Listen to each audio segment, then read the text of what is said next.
Welcome to the deep dive. We take complex source material and, well, we distill it down for you. Today, we're diving into a really big name in real estate, maybe the most famous one for income investors, Realty Income Corporation, ticker O. They call themselves the monthly dividend company, and they're trading around $59.16 right now. So, the big question for you, especially if you're relying on portfolio income, is this. Can Realty Income, this giant built on predictable monthly checks, really stay that safe bedrock in, today's choppy economic waters? Is that track record enough? That's exactly the tension here. I mean, you look at the raw numbers, 663 straight monthly dividends paid. It's incredible. Just an unrivaled income machine, a flawless payment history. But our analysis of the sources suggests that perfection is, well, it's being offset right now. There are major headwinds. We're talking macroeconomic pressures, mainly rising interest rates, and there's even a surprising geopolitical risk linked to these potential 2025 U.S. tariffs. And all that leads us, spoiler alert, to a pretty balanced final take based on everything we've seen. Realty income looks fairly valued right now, but let's dig into why.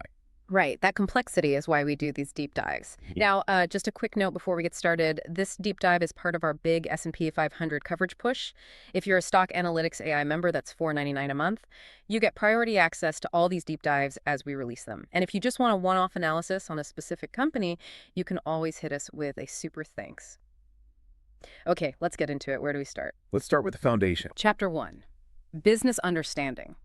Okay, the whole business model really rests on one key concept, the triple net lease, NNN. It powers the whole thing. Can you just break down what that actually does for Realty Income? Yes, simply put, it provides insulation.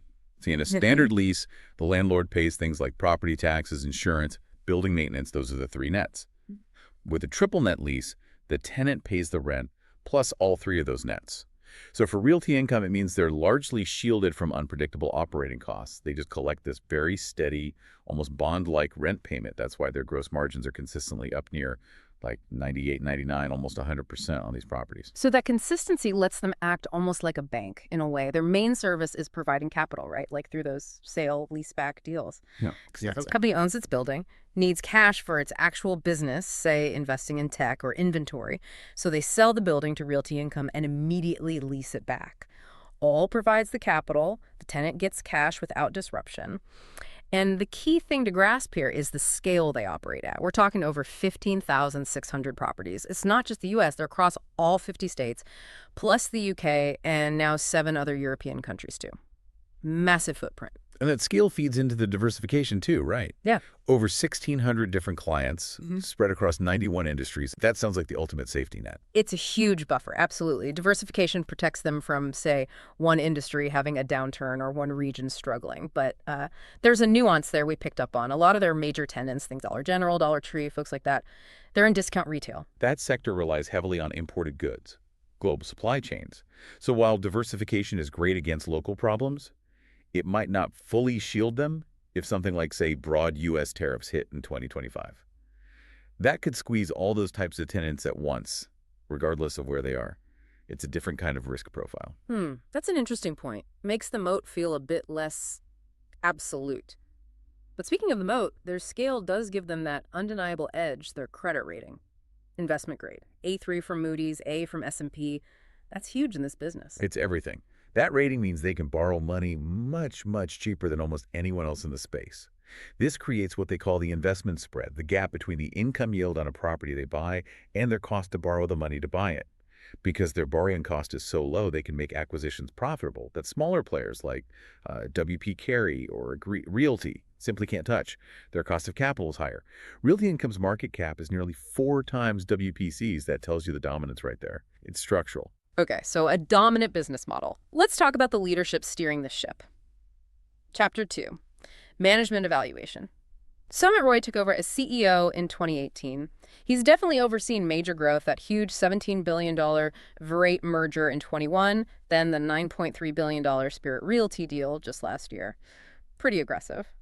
But how do they stack up when things get tough? How's their crisis performance? That's where they really shine, honestly. The ultimate proof is in the dividend. They didn't just keep paying it during the great financial crisis back in 08, 09, or during the pandemic lockdowns in 2020, which crushed retail. They actually kept increasing it. Exactly. They continued raising the monthly dividend right through both crises. That's how you become an S&P 500 dividend aristocrat. We're talking over 30 years of consecutive increases now. It's just bedrock reliability. It really is something. 663 consecutive monthly dividends declared, 112 straight quarterly increases. And that dividend has grown at about 4.2% per year since they listed on the NYSE back in '94. It's the definition of dependable income. And what's interesting now is we're seeing a bit of a strategic shift, or maybe an addition. Historically, Realty Income mostly issued new shares to fund all that growth in those big acquisitions. Right, standard REIT playbook. But back in February 2025, they announced something new, a $2.0 billion share repurchase program. That signals flexibility. It tells you management isn't just focused on getting bigger at all costs. They're now willing to actually buy back their own stock if they think the price is attractive. That's a mature move. That maturity might be needed because we did hit a potential warning sign in the numbers, and it ties right back to that massive scale we were just praising. Return on invested capital, ROIC. It's fallen off a cliff. The trailing 12 months figure is just 3.08%. That's down from over 6% in 2023. That's concerning efficiency-wise. What's happening there? Yeah, that's the flip side of being enormous. It's the law of large numbers biting them. Think about it. When you're a $54 billion company, you need to invest billions every year just to move the growth needle even slightly. To hit those growth targets, they're inevitably forced to buy properties that offer lower initial yields, maybe less desirable locations, or just assets that are simply available in the massive size they need. All the super high-yielding prime stuff is either too small for them now or already locked up. So the growth is still happening. Yes, but it's coming at the cost of capital efficiency. Each new dollar invested is generating a lower return than it used to. That's a major challenge that comes purely from their success and size. Which sets up the financial picture nicely. Chapter 3, financial analysis. Okay, the scale definitely shows up on the top line. $54.1 billion market cap. Revenue jumped over 60% in 2022, mainly from that Verrate deal rolling in. And those gross margins, like you said, consistently above 92%. Very stable. Right.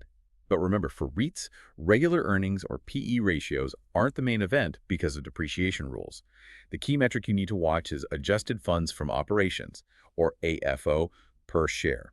That's the real cash flow available to distribute. And on that front, Realty Income is still flawless. They've posted 14 straight years of positive growth in AFO per share. Their guidance for 2025 looks solid too, predicting between $4.24 and $4.28 per share. Continued growth. And looking at their debt, the debt-to-equity ratio is around 0.72. Seems manageable for a real estate company of this size. And crucially, that dividend looks safe. The payout ratio is only 76.8% of that AFO. Exactly. That's a conservative payout.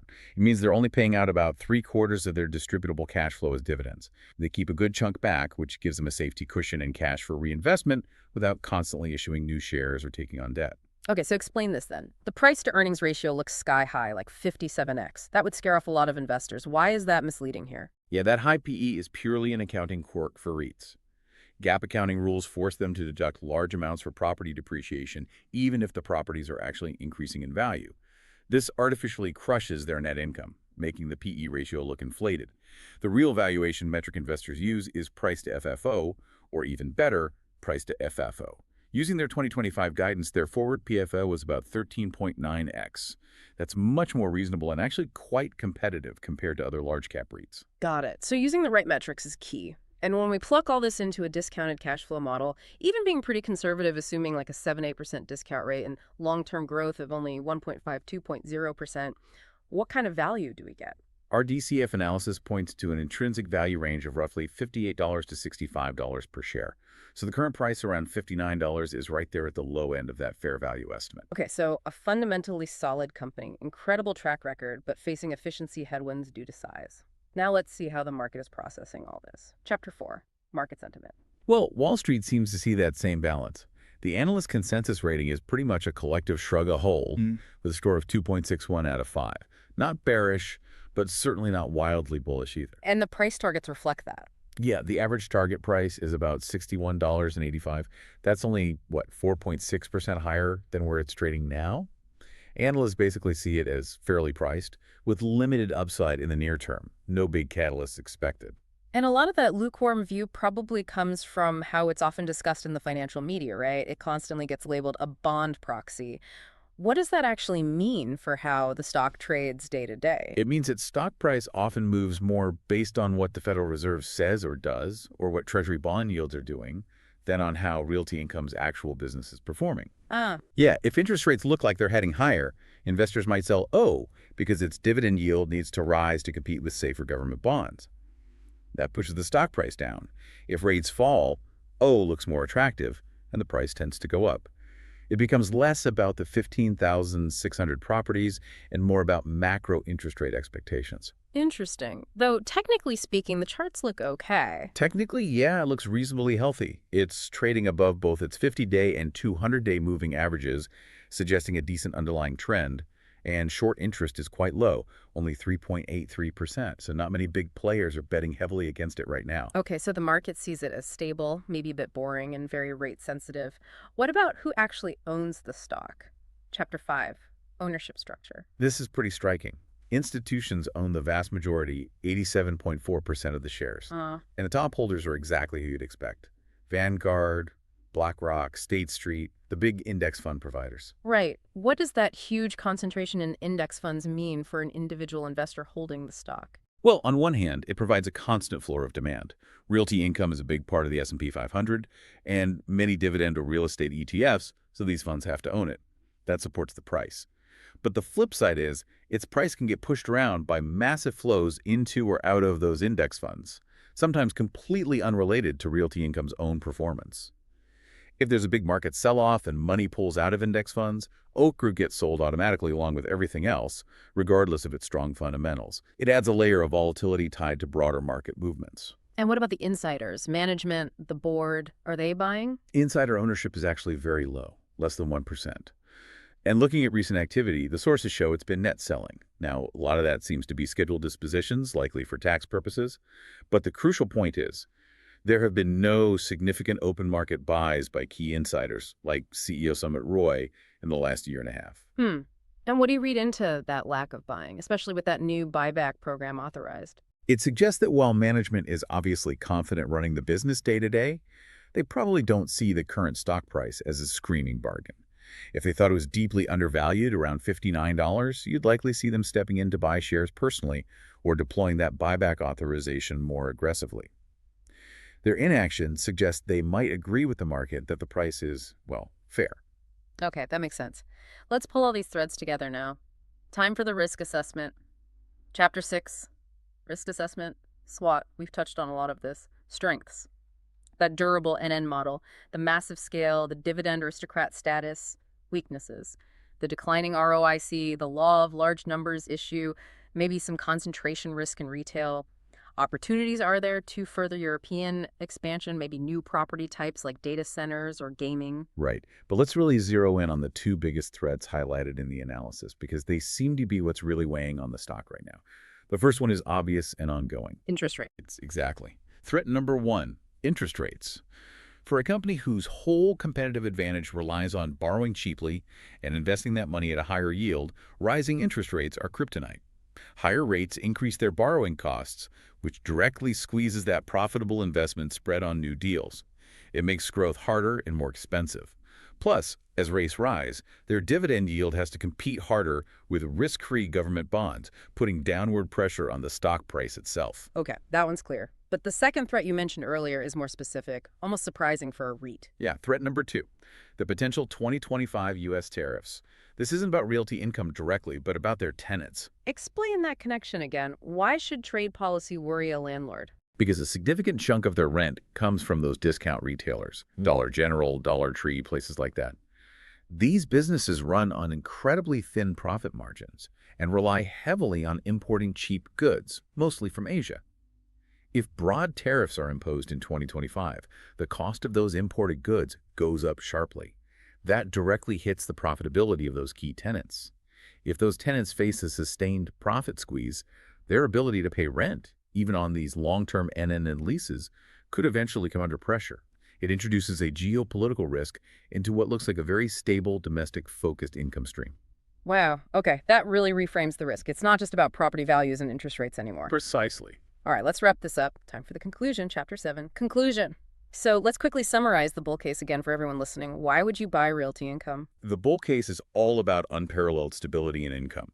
You get that huge scale, the competitive moat from their low cost of capital, that incredibly predictable cash flow from the NNN model, and it all supports a monthly dividend that has grown reliably for over 3 decades. If you want high-quality, dependable income, it's arguably best in class. Okay, clear bull case and the bear case. Why might you avoid it or sell? The bear case centers on the headwinds. It's highly sensitive to interest rate moves, which are uncertain. Its massive size inherently limits future growth potential and is already leading to declining returns on capital, that falling ROIC. And now you have this new specific risk from potential tariffs that could hurt a core part of their tenant base. Growth is getting harder and riskier. And our own valuation analysis puts the stock right in the middle of this tug of war, trading at $59 to 65 cents, basically right at the low end of our estimated fair value range of $58 to $65. Exactly. Which leads us back to our final verdict based on the sources. Realty Income appears fairly valued at the current price. The market seems to have accurately balanced its exceptional stability and dividend track record against those very real macroeconomic and geopolitical challenges it's facing right now. No obvious bargain, but not dangerously overpriced either. Fairly valued. A balanced conclusion for a company facing a balancing act. Okay, here's a final thought for you, the listener, to chew on. We see this clear trade-off happening.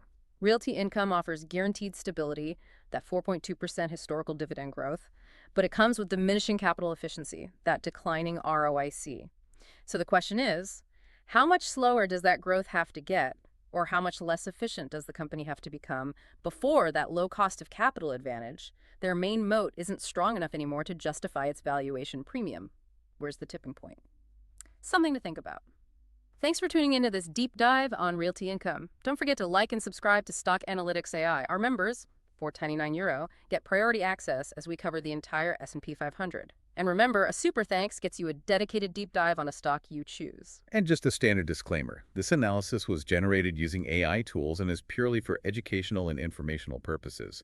It is definitely not financial advice. Please always do your own research and consult with a qualified financial advisor before making any investment decisions.